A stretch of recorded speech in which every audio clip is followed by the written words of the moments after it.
এবার আমাদের সর্বশেষ দায়িত্ব পালনের পালা, নির্বাচন অনুষ্ঠান। আজ এই মহান দিবসে আপনাদের সামনে এই বক্তব্য রাখার পর থেকেই আমরা আমাদের সর্বশেষ এবং সবচাইতে গুরুত্বপূর্ণ অধ্যায়ে প্রবেশ করব। আমরা এবার একটা নির্বাচিত সরকারের কাছে দায়িত্ব হস্তান্তরের প্রক্রিয়া শুরু করব। অন্তর্বর্তী সরকারের পক্ষ থেকে আমি প্রধান নির্বাচন কমিশনারের কাছে চিঠি পাঠাব যেন নির্বাচন কমিশন আগামী রমজানের আগে 2026 সালের ফেব্রুয়ারি মাসে জাতীয় নির্বাচন অনুষ্ঠানের আয়োজন করেন।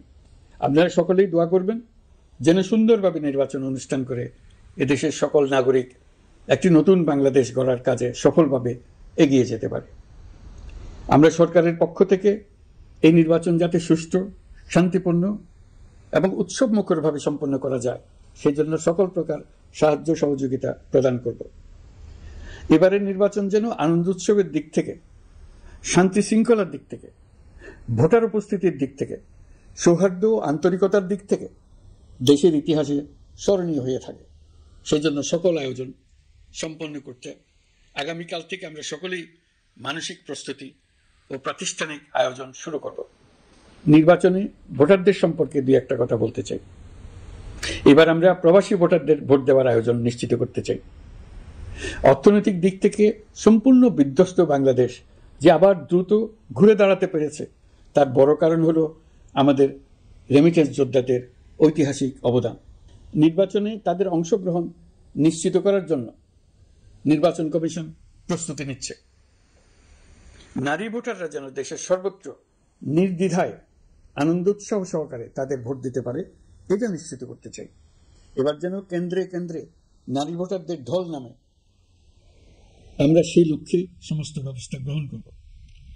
দেশের মানুষের ভোটাধিকার কেড়ে নেবার কারণে গত 15 বছর ধরে নাগরিক বৃন্দ ভোট দিতে পারেনি।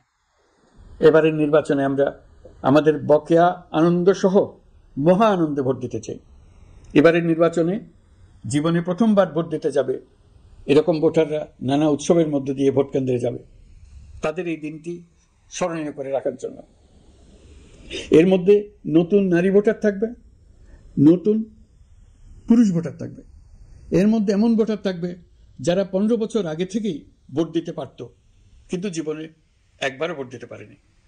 এর মধ্যে আসবে যারা 10 বছর আগে, 5 বছর আগে ভোট দিতে পারত কিন্তু পারেনি। আর আসবে ভাগ্যবান ও ভাগ্যবতীর দল যারা এই প্রথমবার ভোটার হওয়ার যোগ্যতা লাভ করলো এবং সঙ্গে সঙ্গে ভোট দেওয়ার সুযোগও পেয়ে গেল। নির্বাচনের দিনকে আমরা ঈদের উৎসবের মতো করতে চাই। এবারের ভোটের আনন্দ থাকবে সবার মধ্যে। আপনারা সবাই বাচ্চা কাচ্চাদের নিয়ে ভোট কেন্দ্রে যাবেন। নাগরিক অধিকার প্রয়োগের মহা আনন্দ পরবর্তী বংশধরদের কাছে তুলে ধরার জন্য এখন থেকে প্রতিদিন আলাপ আলোচনা করুন। আপনার এলাকায় ভোটদান ব্যবস্থা কেমন হলে সুন্দর হয়, কেমন হলে আনন্দমুখর হয় সেটা আগে থেকে ঠিক করার জন্য নতুন বাংলাদেশ গড়ার কাজের ভিত্তি রচনা হবে এবারের নির্বাচনে। তার জন্য প্রস্তুতি নেন। প্রিয় দেশবাসী, দেশের ইতিহাসে এখন পর্যন্ত যতগুলো বড় সংঘাত, সহিংসতার ঘটনা ঘটেছে তার সবগুলোর নেপথ্য কারণ ছিল ত্রুটিপূর্ণ নির্বাচন। ত্রুটিপূর্ণ নির্বাচনের মধ্য দিয়ে কোনো দল যদি গায়ের জোরে নির্বাচিত হয়ে ক্ষমতায় আসে তার চূড়ান্ত পরিণতি কি তার জুলাই অভ্যুত্থান আমাদের দেখিয়ে দিয়েছে। আমরা ইতিহাসের কলঙ্কিত কোনো অধ্যায়ের পুনরাবৃত্তি আর করতে চাই না। আপনারা প্রত্যেকেই অবগত আছেন একটা গোষ্ঠী নির্বাচনকে বাধাগ্রস্ত করার জন্য উন্মুখ হয়ে আছে। তারা দেশের গণতান্ত্রিক অগ্রযাত্রাকে ব্যাহত করতে দেশের বাইরে বসে ভেতরে থেকে নানা অপচেষ্টায় লিপ্ত রয়েছে। আমাদেরকে অবশ্যই খেয়াল রাখতে হবে তারা যেন নির্বাচনকে সংঘাতময় করে তোলার কোনো রকমের সুযোগ না পায়। মাথায় রাখবেন, পরাজিত শক্তি নির্বাচনের আগ পর্যন্ত বারবার মাথা চড়া দিয়ে ওঠার চেষ্টা করবে, কিন্তু একটি অবাধ, সুষ্ঠু, নিরপেক্ষ নির্বাচন সফলভাবে আয়োজন করা গেলে অপশক্তির পরাজয় চূড়ান্ত হবে। নির্বাচন সংক্রান্ত বিষয়ে প্রতিনিয়ত পরামর্শ নেওয়ার জন্য আমরা প্রযুক্তির সাহায্য নেব। এই জন্য একটি অ্যাপ তৈরির উদ্যোগ নিচ্ছি। দ্রুত এই অ্যাপটি চালু হবে। আপনারা আপনাদের সকল পরামর্শ, সকল মতামত, সকল আশঙ্কা এবং উদ্যোগের কথা এই অ্যাপের মাধ্যমে আমাদেরকে জানাবেন। আমরা তা যথাযথ কর্তৃপক্ষকে জানিয়ে দেব, সমস্যা সমাধানের জন্য ব্যবস্থা নেব। রাজনৈতিক দলগুলোর প্রতি আমার আহ্বান থাকবে আপনাদের নির্বাচনী ইশতেহারে আপনাদের প্রতিশ্রুতি, প্রতিজ্ঞা, পরিকল্পনায় কোনো কিছুতেই যেন তরুণরা বাদ না পড়ে, নারীরা বাদ না পড়ে। মনে রাখবেন, যে তরুণ তরুণীরা বাংলাদেশকে বদলে দিয়েছে, তারা বিশ্বকেও বদলে দেওয়ার ক্ষমতা রাখে। আপনার দল থেকে তাদেরকে সেই সুযোগ দেওয়ার উদ্যোগ নেন। আগামী নির্বাচনে সবাই নিরাপদে যার যার পছন্দের প্রার্থীকে ভোট দেবে, এটা নিয়ে কারো কোনো আপত্তির সুযোগ রাখা যাবে না। আমরা সবাই সবার পছন্দের প্রতি সম্মান দেখাবো, এটাই হোক আমাদের প্রতিজ্ঞা। প্রিয় দেশবাসী, আপনারা জানেন সরকার দায়িত্ব গ্রহণের পরপরই দেশের দক্ষিণ ও উত্তরাঞ্চলে যে ভয়াবহ বন্যা পরিস্থিতি তৈরি হয়েছিল, তা ফসল উৎপাদনে ব্যাপক ক্ষতি সাধন করেছে। এর ফলে নিত্য প্রয়োজনীয় পণ্যের মূল্য বৃদ্ধির আশঙ্কা হয়েছিল। তবে সংশ্লিষ্ট প্রতিষ্ঠান ও কর্তৃপক্ষের যথাযথ পদক্ষেপ, নজরদারি ও মধ্যস্বত্বভোগীদের দৌরাত্ম্য কমানোর ফলে এটি এড়ানো গেছে। বিশেষ করে এবছরের পবিত্র মাহে রমজান মাস থেকে শুরু করে এখন পর্যন্ত বাজার পরিস্থিতি স্থিতিশীল রয়েছে। মূল্যস্ফীতির নিয়ন্ত্রণ ছিল আমাদের জন্য সবচেয়ে বড় চ্যালেঞ্জ। ভঙ্গুর অর্থনীতি ও বন্যার কারণে খাদ্য মূল্যস্ফীতি হয়েছিল প্রায় 14%। এখন সেটা অর্ধেকে নেমে এসছে। আমরা আশা করছি ডিসেম্বরের মধ্যে এটা 6% নেমে আসবে। এই জুন মাসে দেশের সার্বিক মূল্যস্ফীতি কমে 8.48% হয়েছে, যা বিগত 35 মাসের মধ্যে সর্বনিম্ন। এই নিয়ে 4 মাস ধরে সার্বিক মূল্যস্ফীতি ক্রমান্বয়ে কমেছে। বর্তমান অন্তর্বর্তীকালীন সরকারের প্রতি প্রবাসীদের অসীম আস্থার ফলে মুদ্রাবাজারেও স্থিতিশীলতা ফিরে এসছে। গত অর্থ বছরে ব্যাংকিং চ্যানেলে রেকর্ড $3033 কোটি প্রবাসী আয় দেশে এসছে। রপ্তানি আয়ে প্রায় 9% প্রবৃদ্ধি হয়েছে। এর ফলে টাকা শক্তিশালী হয়েছে। অনেক বছর পর ডলারের বিপরীতে টাকার মান বাড়ছে। গত 11 মাসে বৈদেশিক পাওনাদারদের পাওনা সুদ ও আসল বাবদ $4 বিলিয়ন অর্থাৎ $400 কোটি অর্থ পরিশোধ করা হয়েছে, যা এ যাবৎকালের সর্বোচ্চ। আগের বকেয়া আদায় পরিশোধের পরও বৈদেশিক মুদ্রার রিজার্ভ বাড়ছে। আগামীতে এই ধারা বজায় থাকবে বলে আমরা আশা করি। বিদেশি বিনিয়োগ বৃদ্ধিতে বিভিন্ন উদ্যোগ নেওয়ার ফলে এই বছরের প্রথম 3 মাসে বিদেশি বিনিয়োগ এসছে $10,500 কোটি। গত বছরের একই সময়ের তুলনায় এটা দ্বিগুণেরও বেশি। আর অক্টোবর থেকে হিসাব করলে 6 মাসে ফরেন ডাইরেক্ট ইনভেস্টমেন্ট এসছে $16,500 কোটি, যা গত সরকারের আমলের শেষ 6 মাসের তুলনায় দ্বিগুণ। কর্মসংস্থান সৃষ্টি অন্তর্বর্তীকালীন সরকারের অন্যতম বড় লক্ষ্য।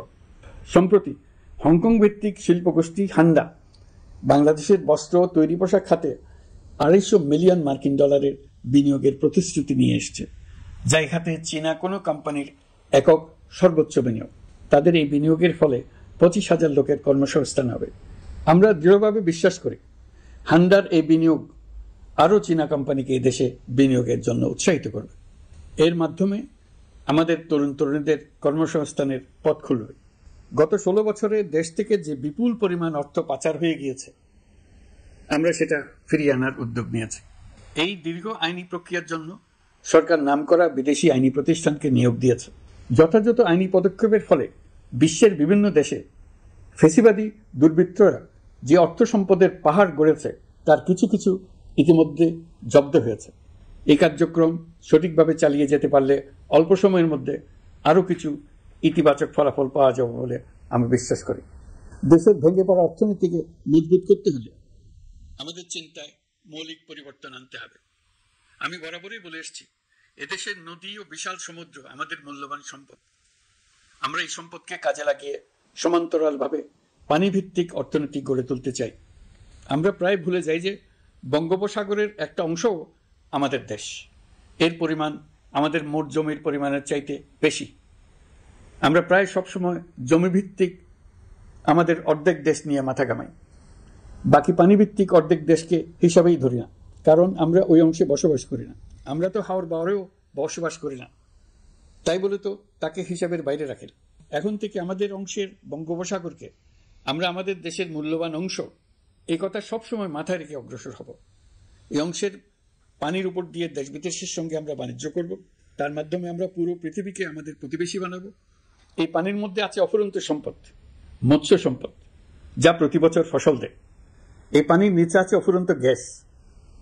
এর সব কিছুকে নিয়েই প্রতিনিয়ত আমাদের চিন্তা ভাবনাকে চালিত করতে হবে। বর্তমান সরকার চট্টগ্রাম বন্দর ব্যবস্থাপনাকে নতুন করে সাজানোর উদ্যোগ নিয়েছে। সরকার সম্প্রতি বাংলাদেশ নৌবাহিনী পরিচালিত ড্রাই ডক লিমিটেডকে new marine terminal container handling এর দায়িত্ব দিয়েছে। তারা কাজ শুরু করা মাত্রই কিছু ইতিবাচক পরিবর্তন এসেছে। প্রথম 2 সপ্তাহে দেখা গেছে আগের তুলনায় প্রতিদিন গড়ে 225টি বেশি কন্টেইনার হ্যান্ডলিং হচ্ছে। এই বন্দরকে আধুনিকভাবে গড়ে তোলা গেলে তা শুধু বাংলাদেশের অর্থনীতিতেই ভূমিকা রাখবে না, নেপাল, ভুটান সহ পার্শ্ববর্তী অঞ্চলের অর্থনীতিতে ইতিবাচক ভূমিকা রাখতে সক্ষম হবে। বিনিময়ে তারাও উপকৃত হবে, আমরাও উপকৃত হবে। আমাদের উপকূল অঞ্চল অফুরন্ত সম্ভাবনার আধার। কুমিরা থেকে টেকনাফ পর্যন্ত নানা বন্দরের কর্মচাঞ্চল্যে সমগ্র উপকূল অঞ্চলকে দক্ষিণ এশিয়ার একটি গুরুত্বপূর্ণ অর্থনৈতিক প্রাণকেন্দ্র হিসেবে প্রতিষ্ঠা করবে। এই পুরো অঞ্চলে অনেকগুলো শিল্পাঞ্চল গড়ে উঠবে শুধু সমুদ্রের সান্নিধ্য এবং তার ব্যবহারের দক্ষতার কারণে। সমুদ্র উপকূলীয় অঞ্চলের সম্পদ ও পরিবেশের টেকসই ব্যবহার নিশ্চিত করতে আমাদের বন্ধু দেশগুলোর সঙ্গে আলোচনা শুরু করেছি। তারা উৎসাহ সহকারে সাড়া দিয়েছেন। গভীর সমুদ্রকে আমরা এখনো আমাদের কল্যাণে কাজে লাগাতে পারিনি। একে কেন্দ্র করে আমরা মাছ পালন, আহরণ ও প্রক্রিয়াজাতকরণের শিল্প গড়ে তুলতে কাজ শুরু করেছি। এতে করে লক্ষ লক্ষ মানুষের কর্মসংস্থান হবে, আমাদের অর্থনীতি নতুন শক্তিতে বলীয়ান হবে। প্রিয় দেশবাসী, প্রবাসী বাংলাদেশিদের জন্য ভিসা সংক্রান্ত জটিলতা দূর করতে আমরা গভীরভাবে কাজ করে যাচ্ছি। বাংলাদেশি নাগরিকদের জন্য আরব আমিরাত পুনরায় ভিসা চালু করেছে। মালয়েশিয়া কর্তৃপক্ষ বাংলাদেশি কর্মীদের জন্য প্রথমবারের মতো মাল্টিপল এন্ট্রি ভিসা চালু করেছে। অন্যান্য দেশের সঙ্গেও ভিসা জটিলতা কিভাবে কমিয়ে আনা যায় এ নিয়ে আমরা কাজ করে যাচ্ছি। আগামী 5 বছরে জাপানে অন্তত 1 লক্ষ বাংলাদেশি তরুণদের পাঠানোর প্রস্তুতি শুরু করেছে। তরুণদের সেখানে পাঠানোর জন্য বিশেষ প্রশিক্ষণ, অন্যান্য ব্যবস্থাও আমরা নিতে শুরু করেছি। এর পাশাপাশি আমরা ইতালি, দক্ষিণ কোরিয়া, সার্বিয়া সহ বিভিন্ন দেশে দক্ষ কর্মীদের পাঠানোর উদ্যোগ নিয়েছি। সৌদি আরব, জর্ডান, ওমান সহ বিভিন্ন দেশে নথিপত্রের কারণে যে প্রবাসীরা ইরেগুলার হয়ে গিয়েছিলেন তাদেরকে রেগুলারাইজ করার জন্য ব্যবস্থা নিয়েছে।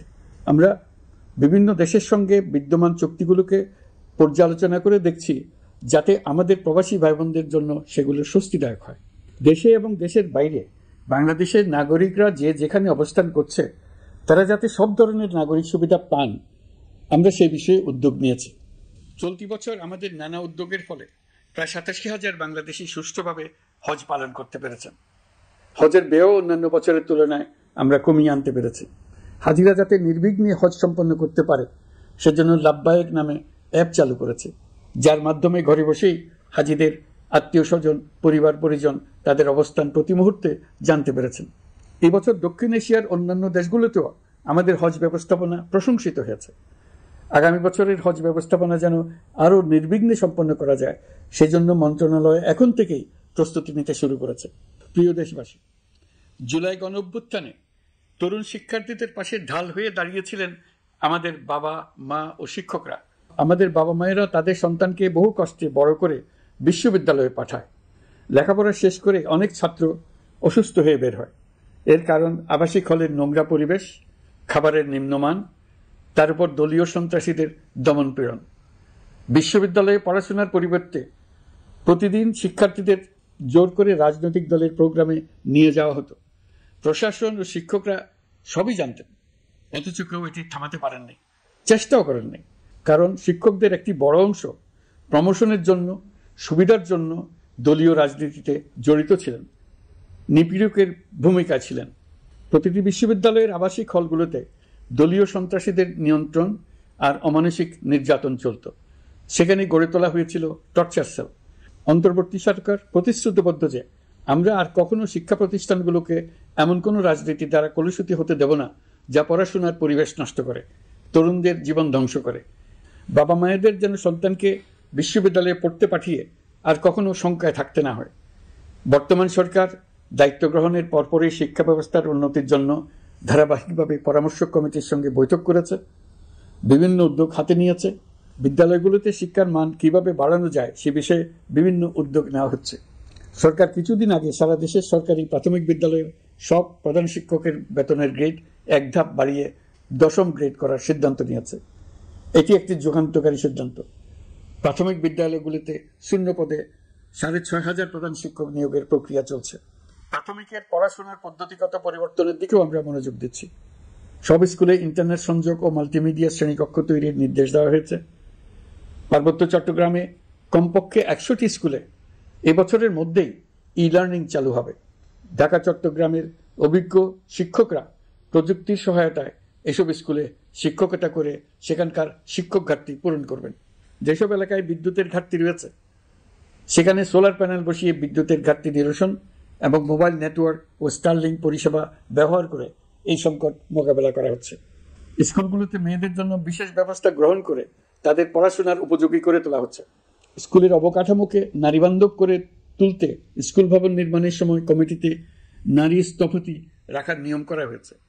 আমাদের লক্ষ্য হলো স্কুল ভবনের ডিজাইন থেকে শুরু করে পড়াশোনার পরিবেশ চিন্তাভাবনায় মেয়েদেরকে বিশেষভাবে গুরুত্ব দেওয়া, যাতে তারা ব্যক্তিগত নিরাপত্তা ও স্বাস্থ্যের দিক থেকে স্বস্তিদায়ক পরিবেশে পড়াশোনা করতে পারে। প্রিয় দেশবাসী, জুলাই গণ অভ্যুত্থানে শহীদ ও আহত যোদ্ধাদের জন্য আমরা নিরলসভাবে কাজ করে যাচ্ছি। এখন পর্যন্ত 775টি শহীদ পরিবারকে প্রায় 100 কোটি টাকার সঞ্চয়পত্র ও মাসিক ভাতা বাবদ ব্যাংক চেক দেওয়া হয়েছে। অবশিষ্ট যারা আছেন তাদেরও কয়েকটি আইনগত বিষয় নিষ্পত্তি সাপেক্ষে সঞ্চয়পত্র দেওয়ার প্রক্রিয়া চলছে। এর পাশাপাশি আহত 13,800 জন জুলাই যোদ্ধাকে 3টি ক্যাটাগরিতে নগদ টাকা ও চেক বাবদ 153 কোটি 4 লাখ টাকা প্রদান করা হয়েছে। 78 জন অতি গুরুতর আহত জুলাই যোদ্ধাকে সিঙ্গাপুর, থাইল্যান্ড, তুরস্ক এবং রাশিয়ার উন্নত চিকিৎসার জন্য পাঠানো হয়েছে এবং চিকিৎসা ব্যয় বাবদ এ পর্যন্ত প্রায় 100 কোটি টাকা ব্যয় হয়েছে।